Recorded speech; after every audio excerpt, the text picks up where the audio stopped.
Assalamualaikum warahmatullahi wabarakatuh. Perkenalkan, nama saya Hardini Saputra dengan NIM 1903040855. Baiklah, di sini saya akan menjelaskan sedikit tentang bisnis internasional. Bisnis internasional adalah istilah yang digunakan untuk bisnis yang melibatkan minimal dua negara. Bisnis ini dapat dilakukan oleh pemerintah maupun swasta. Bisnis internasional semakin banyak dipelajari mengingat manfaat mempelajari bisnis internasional dalam kemajuan suatu bisnis dan usaha.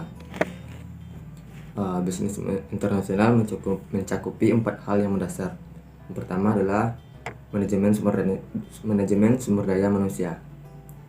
Secara garis besar, pengertian SDM adalah individu yang bekerja sebagai penggerak suatu organisasi, baik institusi maupun perusahaan, dan berfungsi sebagai aset yang harus dilatih dan dikembangkan kemampuannya. Dengan adanya SDM yang baik, maka kegiatan bisnis internasional akan berjalan dengan lancar.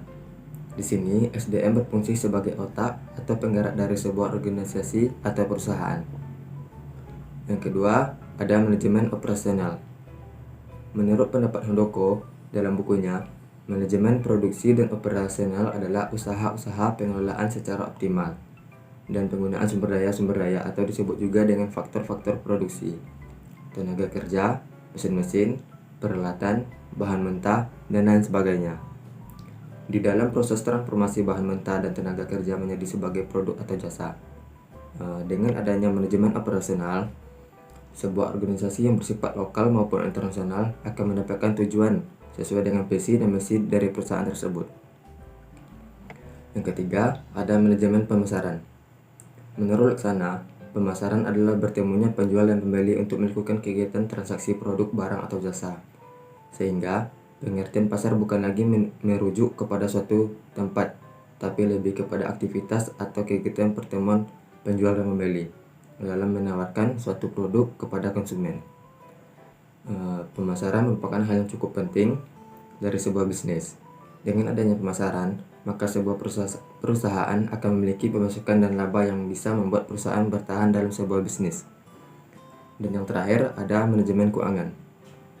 Menurut Agus Sartono, manajemen keuangan adalah sebagai manajemen dana baik yang berkaitan dengan pengalokasian dana dalam berbagai bentuk investasi secara efektif, maupun suatu pengumpulan dana untuk pembayaran investasi atau pembelanjaan secara efisien, menggunakan dan mengalokasikan dana tersebut. Tidak bisa dipungkiri, sebuah perusahaan akan berjalan stabil dan lancar apabila pengelolaan keuangan berjalan dengan baik dan tepat. Apabila kita akan melakukan proses ekspor atau bisnis internasional, maka keempat hal tadi akan menjadi kunci dalam penggerak sebuah perusahaan. Sekian penjelasan dari saya ucapkan terima kasih.